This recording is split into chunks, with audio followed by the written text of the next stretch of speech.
Welcome to the Joyful Practice for Women Lawyers podcast.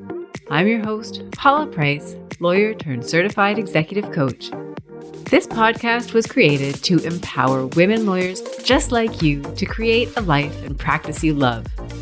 Join me every week for a break from the hustle so we can focus on you, what you truly want, and how you can create it. If you're over the overwhelm, done with putting out fires, and ready to redefine success on your own terms, you're in the right place. Ready for today's episode? Let's dive in. Hello, everybody, and welcome back to the podcast. I'm so excited to be inviting today's guest. Her name is Juanita Ingram. She is amazing. I think you're all going to absolutely love her. Before I introduce Juanita, I just wanted to highlight how so many people who come and reach out to me have questions about what they can do with their law degree other than practice law. And I think Juanita is the perfect person to be talking about this topic because, as you'll soon learn, not only is Juanita an attorney, she is also a filmmaker, an author, a fashion philanthropist, and an actress. She currently joins us from Singapore, where she lives with her husband and her two school-aged children. She is the founder and CEO of Purpose Productions, Inc., which is a women-led production company with a mission of creating content that celebrates authentic BIPOC narratives while empowering women and youth through film. She's also the founder of Dress for Success Greater London and Dress for Success Chattanooga. So with that, I'm so thrilled to be welcoming you. Hello, Juanita. Welcome. Thank you so much for having me. I'm so excited to be here today. Thank you. Thank you so much. Now, Juanita, I just wanted to kick off and ask you a little bit about your background. So if you could tell our listeners in your own words kind of what your history is, like how you started out in law, what you're doing now, we'd love to hear it. Sure. I am originally from the U.S. I'm from Tennessee, actually. So I'm a Southern girl to the bone. I knew I wanted to become a lawyer like many of us do or did. Since I was like 8 years old, I was in a mock trial competition in high school that further solidified that that's definitely what I wanted to do. So I went to undergrad. My undergrad degree was a little different. It's accounting, not your typical undergrad degree that you go to law school for, but I knew that I wanted to do both. So I went to undergrad at Tennessee State University, straight through to University of Memphis. I did a dual JD MBA because I knew I wanted to be a business attorney and I'm a glutton for punishment. So I did that and graduated. Gosh, I hadn't done the math, but at the end of this year will be 20 years. For me, it was a while ago, yes, and you started look really young. No one else can see. Oh, thanks. You don't look like you 20 years ago. It's a lot of shea butter. I will tell you that shea butter around the eyes shaves off at least 10 years, ladies. I'm just throwing that out there for you. That's Beautiful. Free. But yeah, I did that and then started practicing in Tennessee at a law firm. Actually, my first experience at a law firm was unlike some people. I had a very positive experience, loved it, loved what I did, because I know that experience can vary. And I had a great time. I started out in nonprofit law and commercial law and real estate and helping small businesses. Really loved it. And then met this guy on a blind date and got married. Well, got engaged like 7 months later, got married within a year. We've been together for 17 years now. And I keep moving for him and for his job and for his promotions, and went to Indiana, practiced there for a while, turned out and transitioned to in-house counsel for a bit. And then 10 years ago was our first journey as expats and living abroad, and the first time that I had to make a transition and reinvent. So I'll bring us up at least to 10 years ago. But that's basically my background. As a child, I focused on a lot in the arts. My mother's a music teacher. I grew up playing 5 instruments. I was drum major in the band. My father is a CFO, or just retired actually, and is in higher ed. And so this duality brain that I have, I totally blame my parents for all of that. But that's my background. I'm a mom of 2, and that's me. I love it, Juanita. And I mean, this is the second time we've had a chance to connect. We spoke before the holidays. And what struck me during our conversation was what you just mentioned, this idea of, having both sides of the brains engaged, right? That you're highly creative and you're also highly analytical, and you've managed to create such an interesting career for yourself, starting out in a very traditional setting, from accounting to law, and from, private practice at a law firm to in-house, and then your spouse. And I love this word that you used. I've never heard it before. This idea of being a trailing spouse. And in many ways, I think, I feel like I can relate. I've not trailed anywhere, but I do feel like there's that dynamic of balancing my career with my husband's career. And you've done that as well. And so, and once you throw children into the mix, you're dealing with all these different pieces and trying to figure out, okay, how do I take, the skills that I have, the interests that I have, the creativity that you have, and turn that into the next iteration of yourself. And it's so interesting to learn about how you have changed and evolved at each step of the journey. So you mentioned traveling to London, and what happened when you arrived in London? I mean, I gather you had a pretty traditional legal background up until that point. It was a law firm. It was in-house. What happened when you landed in London? And at that point, I think did you have a family at that stage, or? Yes. So my son was 15 months old. My daughter was 3. In short, what happened, I went into shock because I knew that we were going to live internationally, and in the sense that I had this gut feeling when we got married. So I'm I won't say spiritual person, because spirituality is a broad term, but I am a woman of faith. So I pray a lot. And when we first got married, I was praying, and I told my husband, I think we need to go travel abroad for our honeymoon. I don't know. I just feel like God wants us to be prepared. And at that time, I'd never left America yet. I was 27, never left. As most Americans, a lot of Americans, at least back then, my family were all like, why can't you go to Punta Cana or Cancun or Florida? Why do you have to go so far? And we went to Rome and Florence for our honeymoon.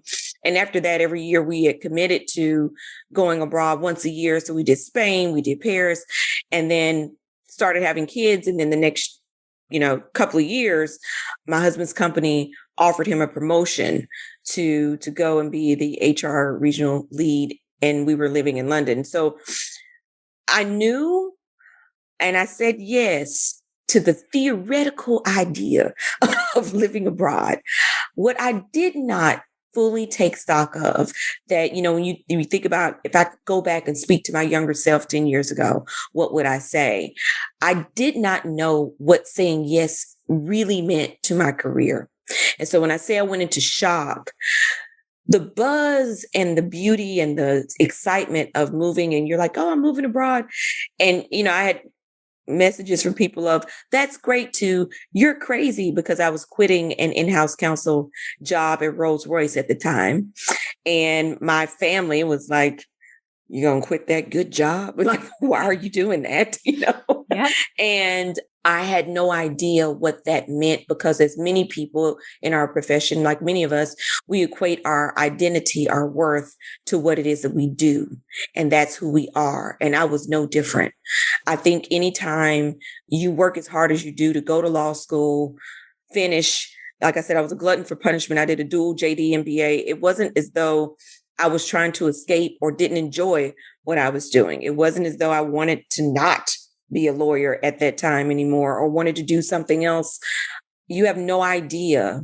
I remember when my husband was pulling out the driveway to go to work, I remember hearing the cars roll over the gravel, because I'm that dramatic of a person. And I remember listening to it with this child on my hip, who I was still breastfeeding at the time, and a 3-year-old that looked up at me, and they both looked at me like, now what? And I looked at them like, I don't know.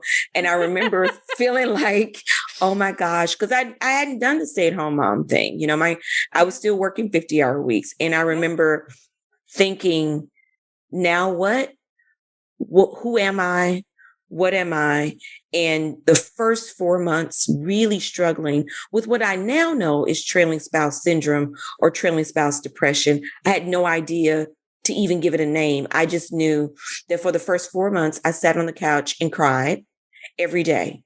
And I couldn't put my finger on what it was, but you don't pass the bar exam, not once, but twice for me, at least, because when we moved to Indiana, I hadn't been practicing long enough to wave in. So I took the bar all over again. Again, glutton for punishment, but I passed both times. You don't do all of that because you don't necessarily want to do something. And I had not taken stock of what it was that I was going to do to feel me and to give myself purpose. And not that being a wife and a mom isn't purpose enough, because it is for many.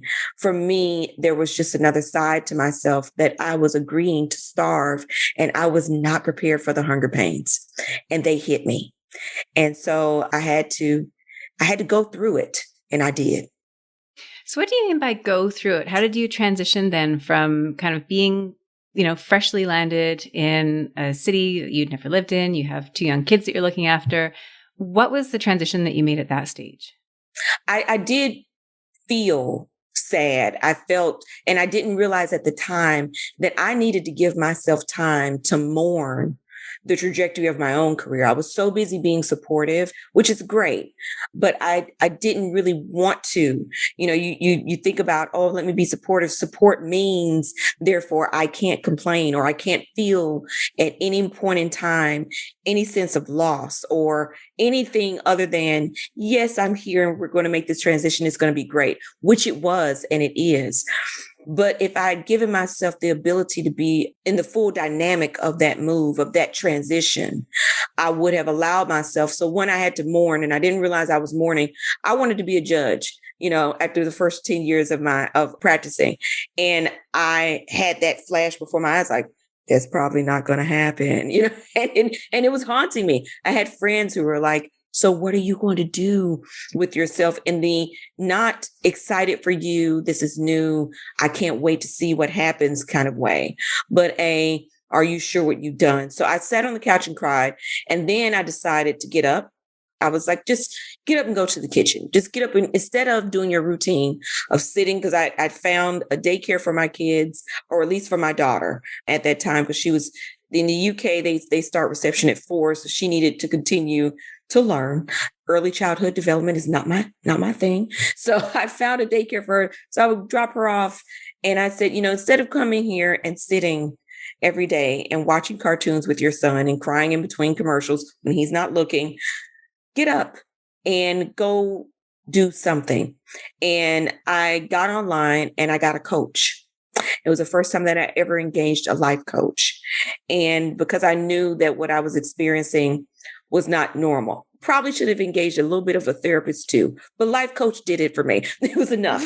And I called her, set up some sessions, and it was transformational. It really helped me to pivot out of a place of you're being, I won't say abnormal, but my life stepped out of the box at that point in time. And I had to figure out if I was going to sit there and let all the talent and skill that I was starving atrophy and die, and me along with it, or what was I going to do? Who was I? I think the biggest thing I had to figure out was my identity, not outside of the law, but just outside of what I had known to be the practice of law, because I'm always a lawyer. I think that's the misnomer. People will ask me even now, so are you still a lawyer? I'm always a lawyer. Whatever it is that I do, that doesn't change, because that's the training and the background that I have. I just shift and use it in a different way. And so she helped me to come up with and identify what was it that really set my soul on fire. I used to volunteer a lot. I actually used to do Mrs. pageants back in the day. I tell people that was 2 kids and 20 pounds ago. And I used to have because there are Miss, there's teen, and then there's Mrs. So I was in the Mrs. divisions, and I used to, when you compete, you have to have a platform and charities that you work with. And I had volunteered for Dress for Success for about, I probably about 3 or 4 years at that time. She helped me to understand what was important to me. What were the themes of everything that I did? There was an undertone theme of the things that I volunteered for. What set my soul on fire? If I close my eyes, when was I the happiest? Even going back to childhood, what did you do that you were really happy with doing?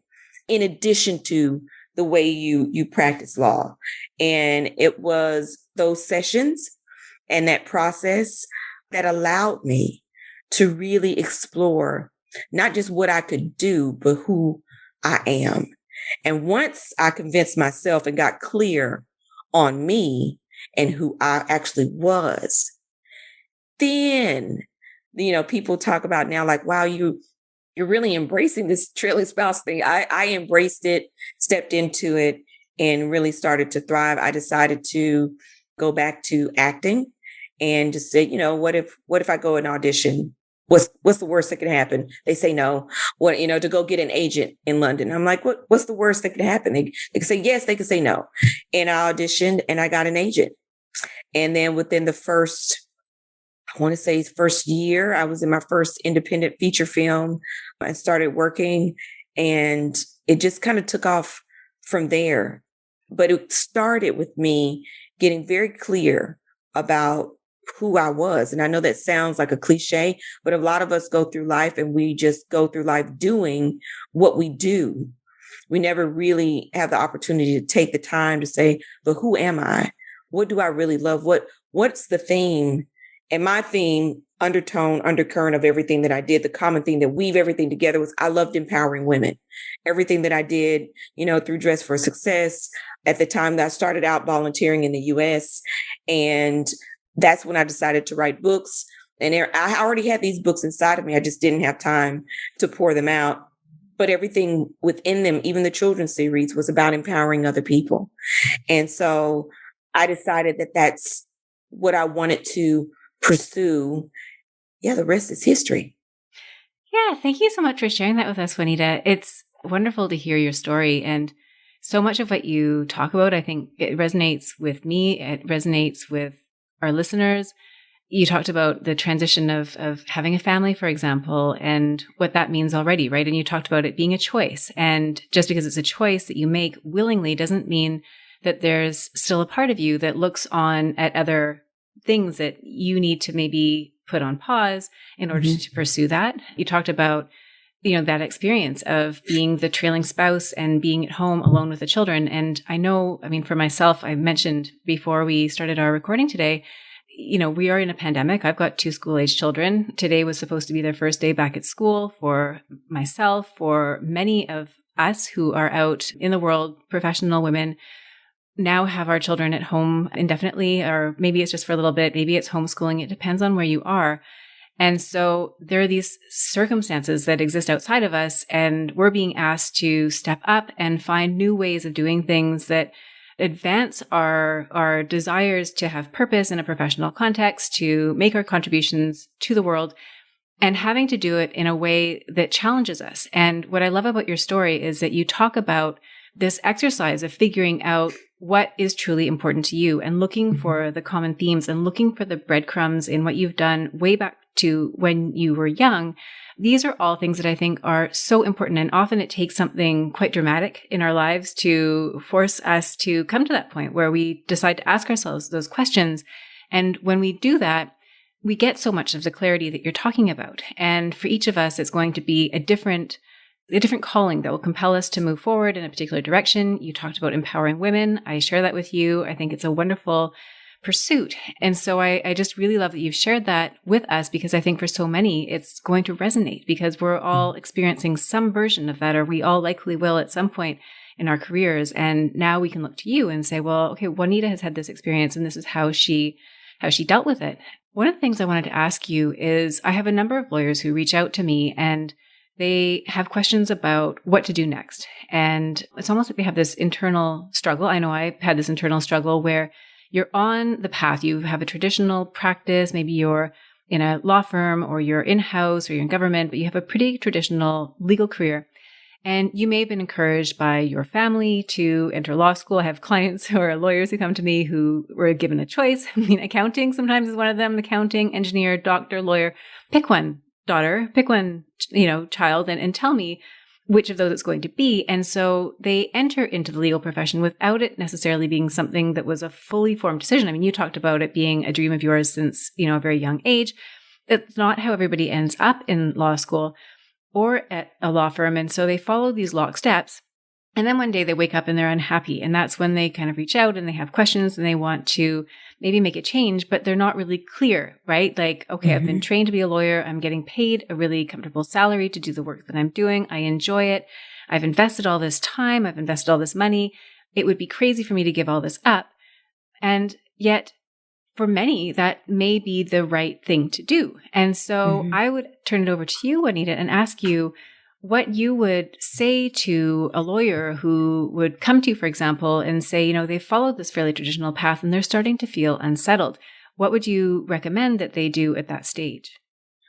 I think it is beneficial for everyone to engage a coach because I could not navigate it by myself because there's so many factors, both professional and personal, that you really have to have someone that will give you a balanced view of yourself, of your options. There are books out. You know, one of the books that someone gave me when I first finished law school was All the Things You Can Do with a Law Degree. It sat on the shelf and collected dust. I never really even thought about it until I went to London. But I think it's very important that you reach out and create a community of support, a support system that will help you to navigate. No one succeeds in a bubble. You don't have to figure it all out by yourself. Again, one of the steps that I did with my coach, who was actually from Atlanta, believe it or not, I was in London coaching with someone in Atlanta, Georgia, and taking a moment to pause and take stock of what is it that really excites you. You know, I say all the time, yes, I wanted to go to law school since I was a kid. The reason I wanted to go to law school was because I wanted to help people. Now, sometimes when you're in practicing, sometimes you get an opportunity to help people. I put air quotes around that. And sometimes you don't. And by the time I'd gone to, or it was time for me to go to London, yes, I still enjoyed what I did. But when I went in-house, really when I moved to Indiana, because I don't want to paint this unrealistic picture, like every law position I had was a bed of roses and it was great. No, I had my full share of the toxicity that comes with our profession. And I love being a lawyer, but I'm very honest about people in general, the world that we live in. And sometimes our profession, we attract toxicity. It becomes a very toxic environment in many respects.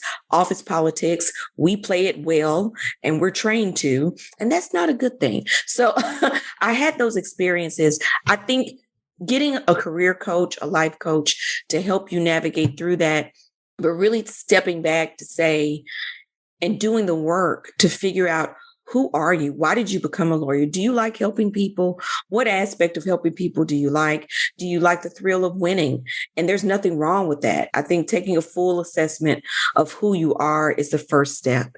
And then giving yourself permission to take the lid off. So often in our profession, we are subconsciously bullied into being traditional in a particular box. I know I was. Again, when I first moved to London, people were like, are you crazy for quitting your job and you're going to follow this guy? And I'm like, well, I've kind of been married for 10 years. Like, you know, we're kind of together. We got 2 kids and you do make that decision for a family. And whether you could be a trailing spouse, you don't have to move internationally. You could, the first time I trailed was moving from Tennessee to Indiana.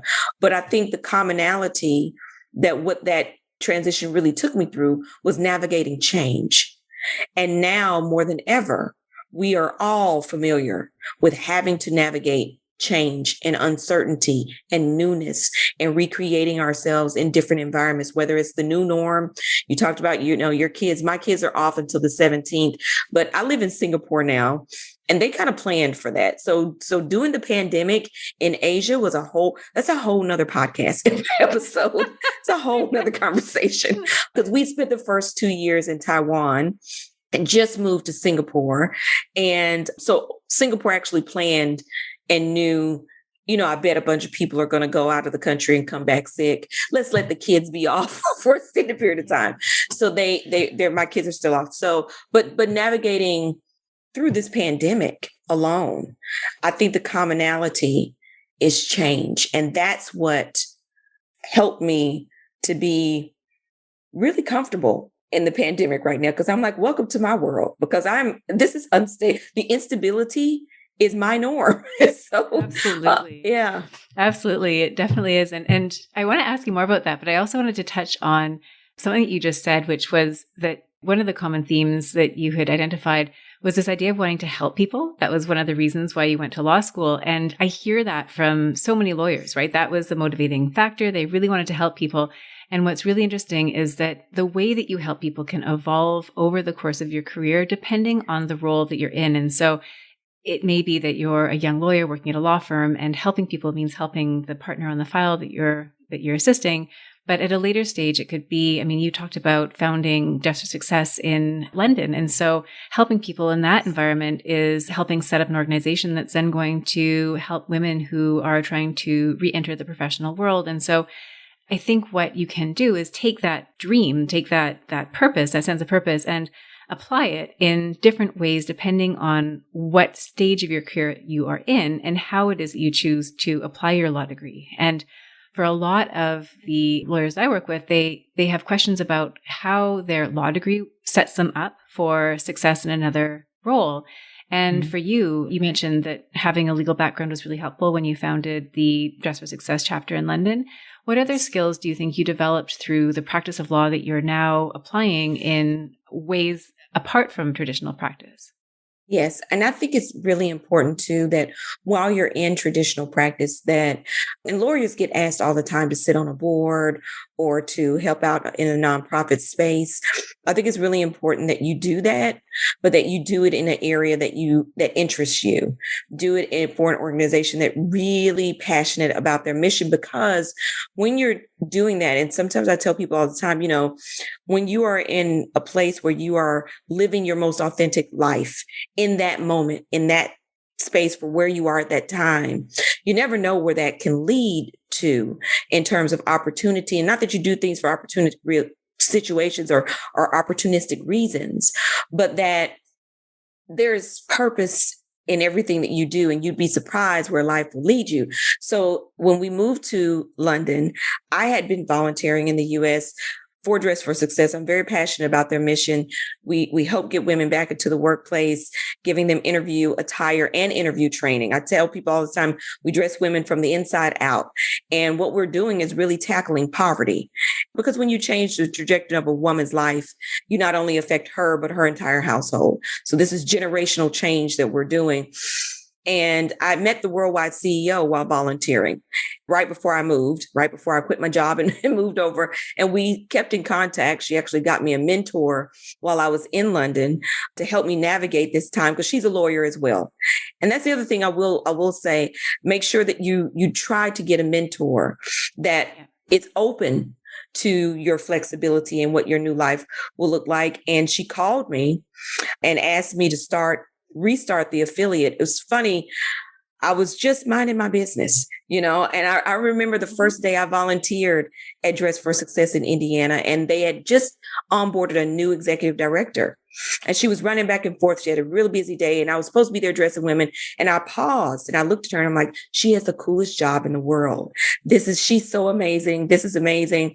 And I remember thinking, man, it would be nice to do that one day. And I told myself, Juanita, stop.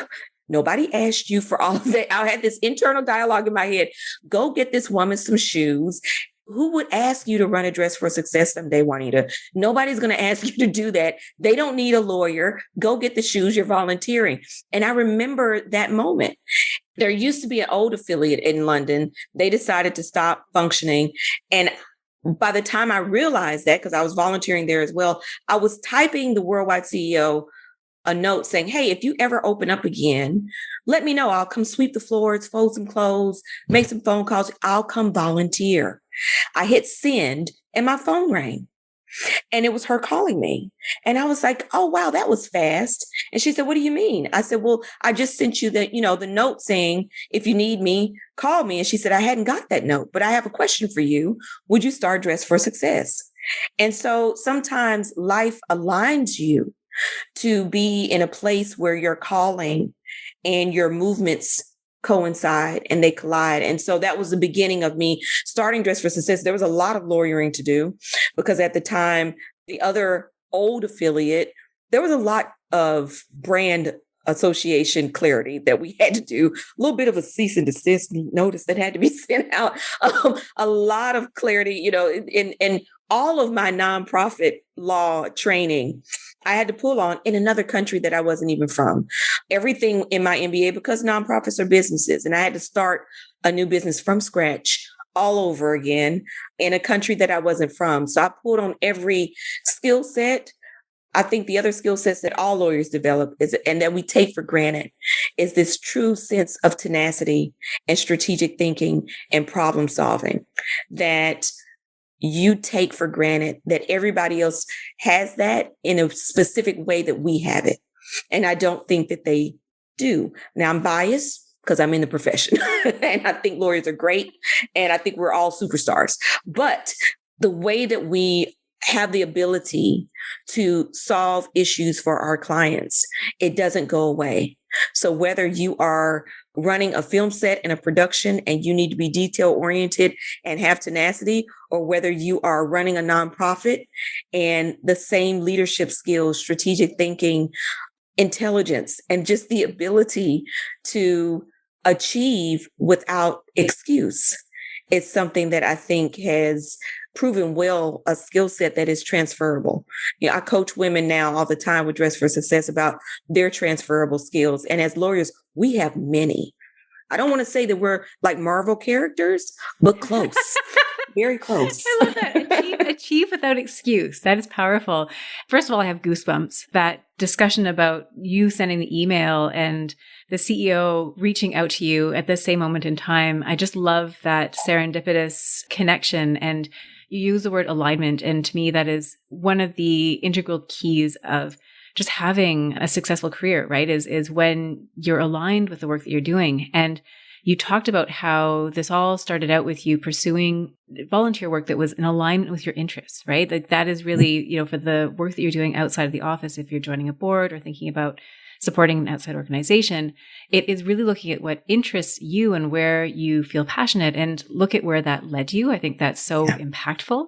And what you mentioned about finding mentors. And I think for all of us, wherever it is that you are in your career, whether you're practicing as a lawyer or you've moved on from law or whatever it happens to be, having somebody who is senior relative to you, who's in a different position. Sometimes they're actually not senior to you in age or stature. It may be somebody who just has a different skill set than you and you admire something about that. But surrounding yourself with people like that who are there, who will support you, who you can look to bounce ideas off of and seek guidance from, that is such a wonderful relationship to have. And so I would just love that you've highlighted that for our listeners, because for all of us, they can be really impactful. And mentors don't necessarily have to come out and find you. I think what can be really compelling is just to go and find the mentors that resonate with you. Again, going to who is doing something that you find really interesting, that you're passionate about, and that you share a common interest. So I have a question for you about challenges, and I think we'll all be able to to relate to this. We've all been doing, living in the pandemic, and I'm always learning more stories from people who have had different types of challenges. And I mean, for you and I, we are parents, we're working in the home, and for you, I think also outside the home. It's challenging to navigate this particular stretch, and it's been going on for a couple of years almost. And so I know a lot of professionals out there are continually trying to find new ways to do this in a way that is more peaceful, right? When you've got, for example, your kids at home and you're trying to work. I'm in Canada. I learned that in Ontario, schools are now being turned to remote learning, which is really difficult for parents to have your kids on the computer in the room next to you while you're trying to have your conference calls and do your work. I mean, it is really, really challenging. And I think we can all relate to this idea of challenges. And for you, I would love to know what, some of the more challenging things have been for you in terms of navigating your career changes, navigating the transitions that you've made from one location to the next, and also what surprising benefits have flowed from those challenges. Yes, there have been many because, again, I first had to get clear with myself. And I think the biggest challenge often is internal, pandemic aside, because the pandemic presents a whole nother set of challenges. But in terms of the pivots that I had to make and reinventing myself on numerous occasions, I had to first accept the uniqueness that I was operating in. And I had to accept it for myself first, because there will be plenty of people that will highlight your own challenges. And every time, I felt like I was just getting in the groove of things in terms of acting. And I was just really exploring that career. We had just launched Dress for Success in London. And then it was time to move back to America. And I always felt like, but I was just getting started. It's almost like now, when we thought the pandemic we were just getting to a place where we could return to normality, and we're back, and it's like, and for me, it was when it was time to move again. And I just settled into this groove and just figured out who I was. Now I got to change again. And I think that is the constant flow of change that you have to navigate. And for me, it was, okay, I have to leave this total place where I'm fueling and pouring into this creative side. I just started this nonprofit. What does that mean? Do I step down from the board? Do I walk away from it? What does it mean? How do you do that? And having to fight through the doubt and the worry of not having clarity all the time.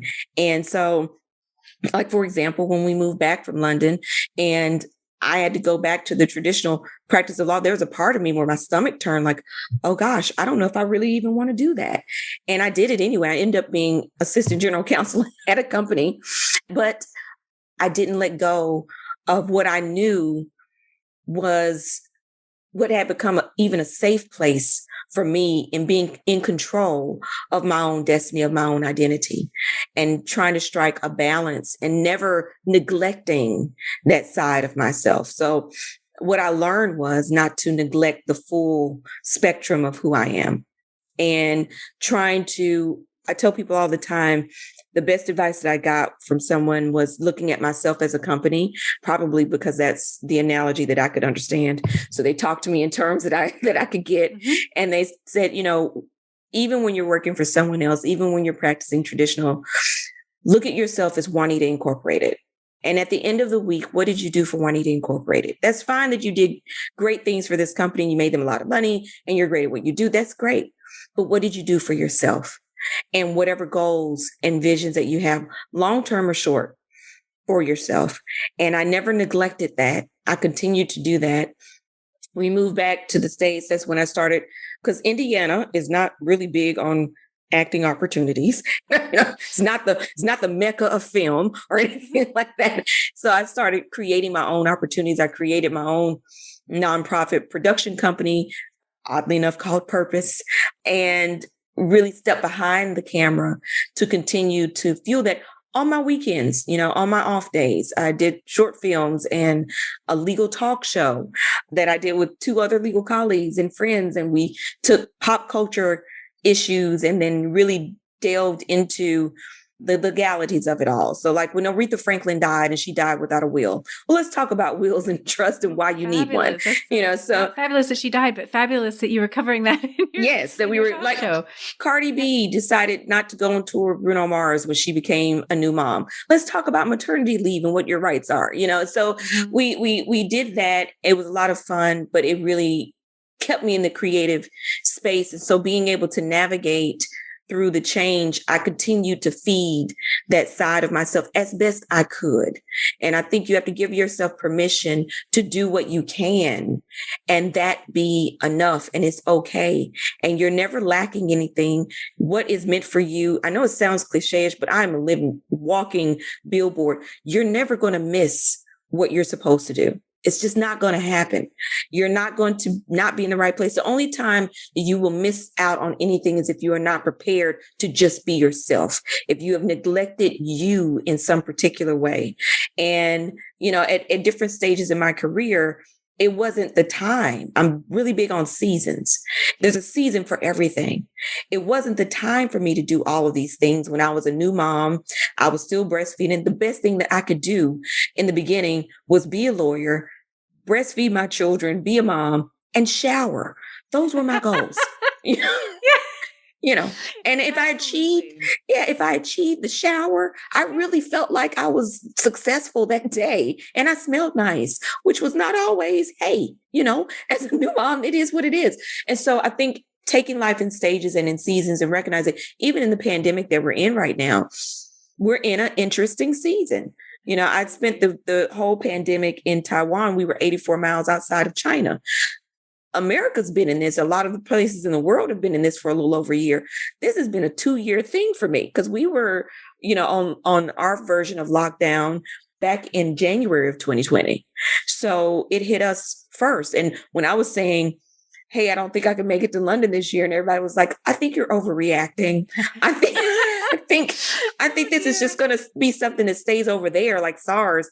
I think you're overreacting, Juanita. I'm like, you're probably right. And here we are 2 years later, and we're still in a place of navigating change.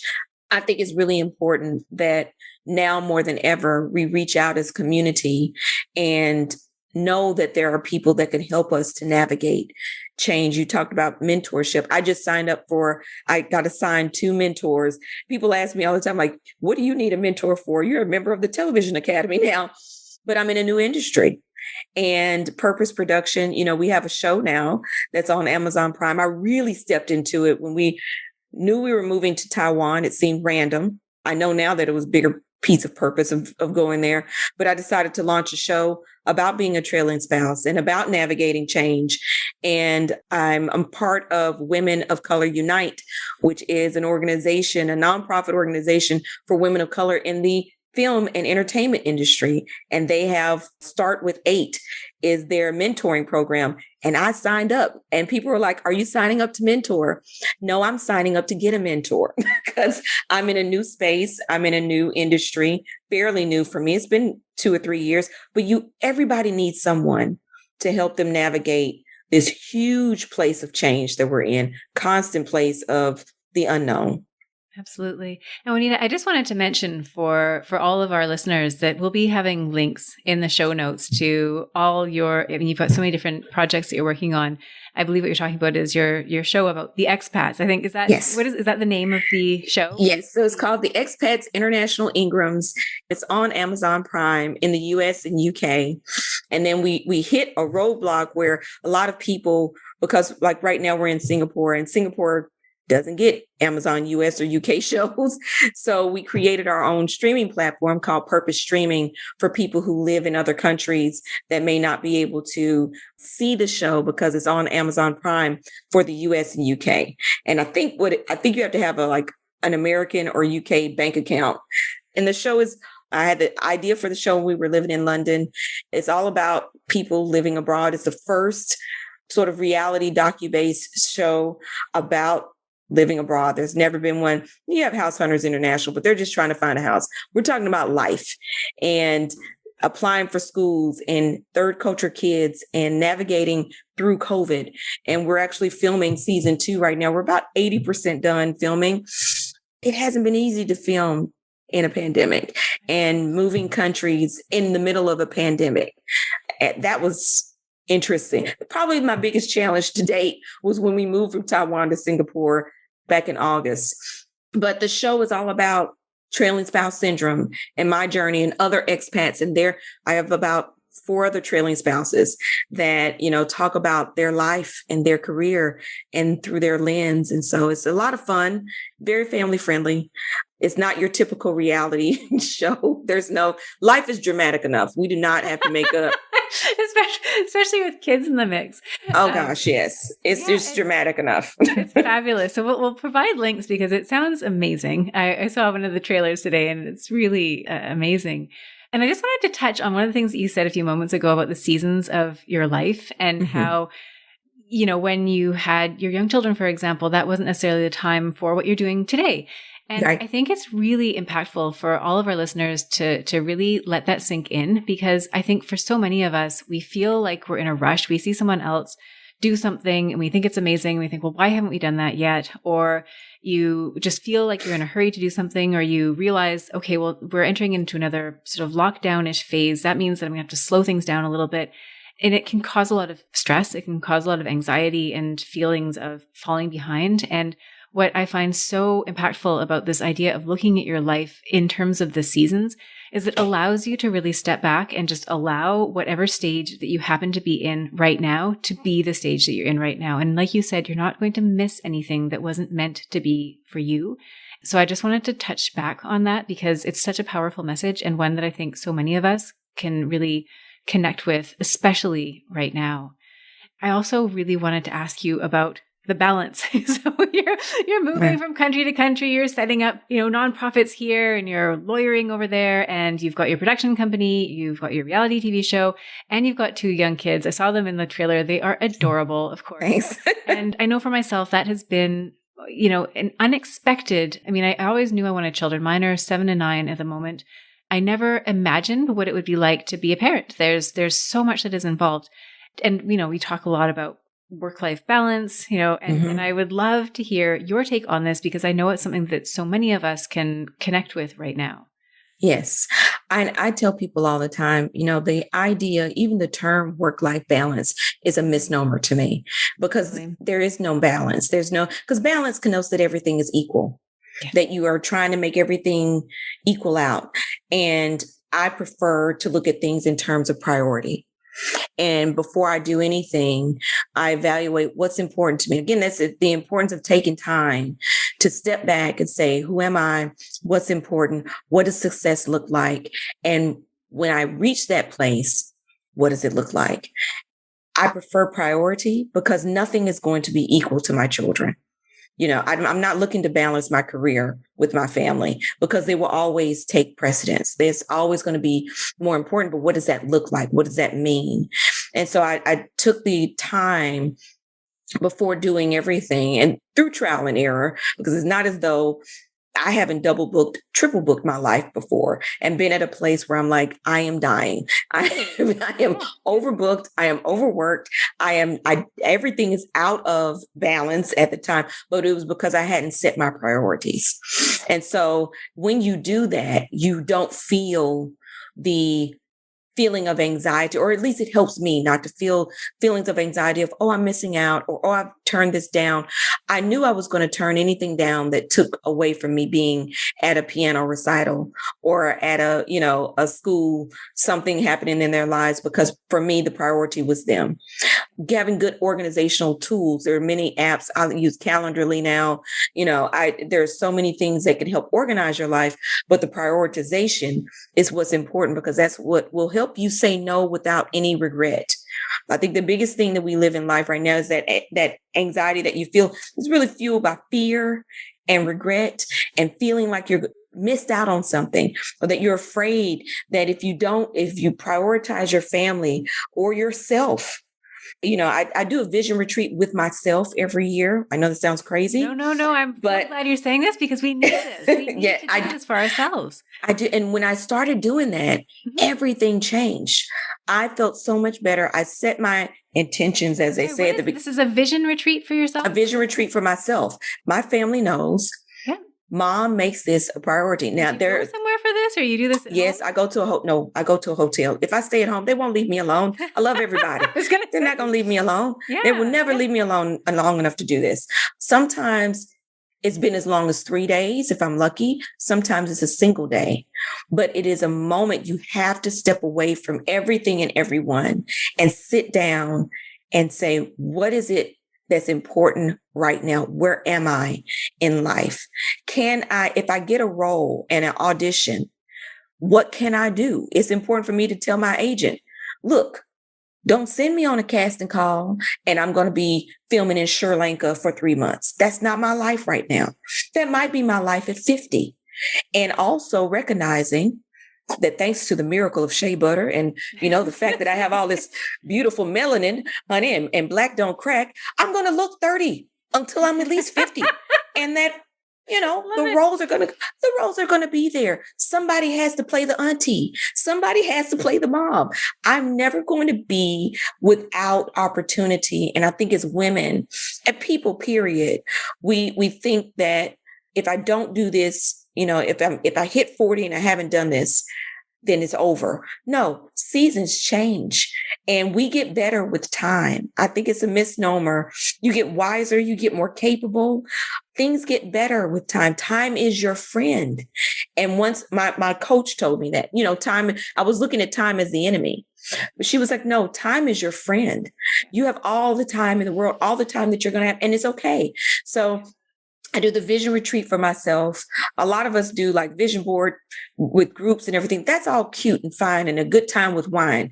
Get with yourself and sit down and prioritize yourself and get the priorities together.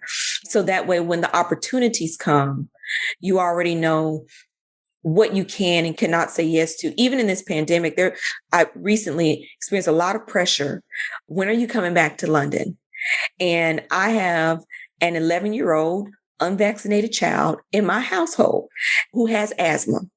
I have one job, and that's to keep him COVID free. That's my only job, and I'm not at a place where I am traveling outside of the country that I live in. I haven't traveled since this happened. I traveled all throughout Taiwan, and then I had to transition and move to Singapore, but I'm not leaving. And the pressure that some people tried to put on me, attempted to, like, oh, what? Because I'm still chairing the board in London. I launched another Dress for Success affiliate in Chattanooga, where I'm from, in the middle of the pandemic. And there's a lot of pressure to say, oh, you need to be there. But for me, my priorities were to stay put, no matter what that meant to anybody else. And if it disappoints them, get another chair. It came down to being that clear about my priorities.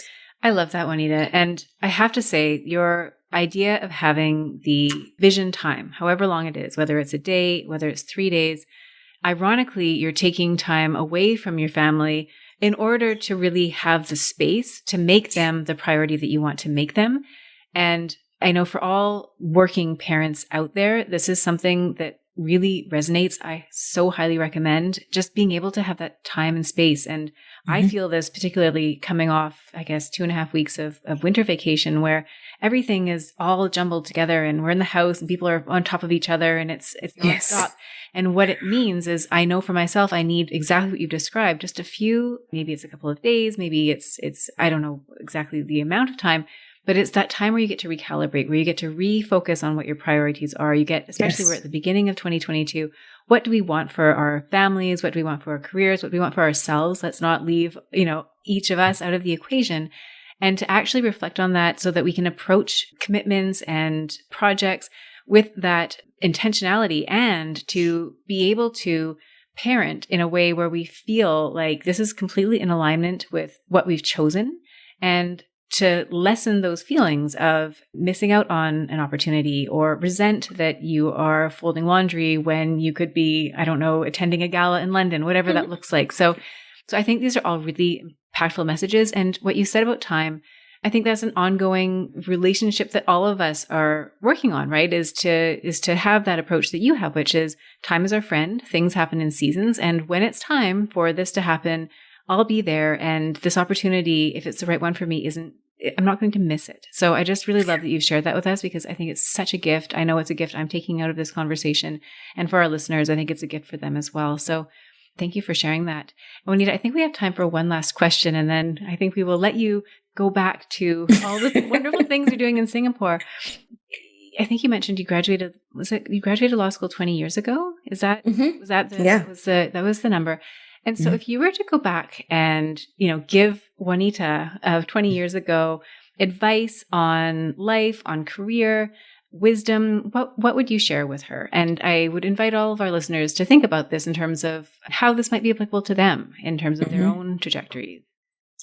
I would tell super young Juanita super young, right? That she was enough.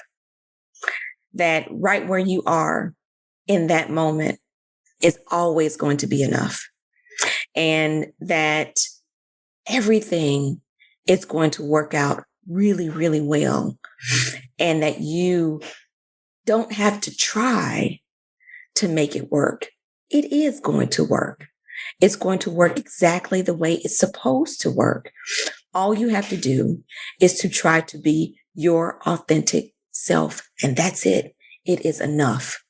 And everything else that is meant to be for you, not just meant to be, but everything else that you actually desire, it's going to happen. And to never let anyone put you in the box and put the lid on the box, and to not allow yourself to put a lid on. I think that would be the two things that I would tell myself, because those are the two areas that, being in such a conservative industry traditionally, that I struggled with being this whole brainer. You know, one of my coaches gave me this book called A Whole Brainer. It's about people who balance their left and right brain very effectively and use both very effectively. I'm not right or left brain dominant. I'm not. I'm both. And it took a while for me to embrace that. I grew up with narratives that I was okay, but not special. And which people used to ask me all the time, like, well, you've done all these Mrs. pageants. Why didn't you do pageants as a child? I didn't think I was that cute. I really didn't. I didn't know. I clean up well. Very cute. I didn't know. I had no idea I was this cute. I was like, okay, I'm all right. But there was for different reasons. And we all have different narratives that we have grown up with that stay with us, whether it was childhood, teen years, law school, undergrad, whatever reason, whatever the limiting statements are that seep into the psyche. I would tell myself that you are going to be just fine. So beautiful. Beautiful. Thank you so much, Juanita. And I love that. I had goosebumps as you were saying that. I think it's just so beautiful. And so before we wrap up, where can people find you? We will link to all this in the show notes, but your website, where can they find you? Sure. I am Juanita Ingram is my website. All my social media handles on Instagram, Twitter. I'm on TikTok, but as my daughter points out, I'm horrible. So I don't really, gotta love the honesty of a 13-year-old. My daughter is actually 13 now. She'll be 14 in a couple of weeks. And very honest with me. Like, Mom, don't try to lip sync on TikTok. It's not your thing. But on all social media, I am Juanita Ingram.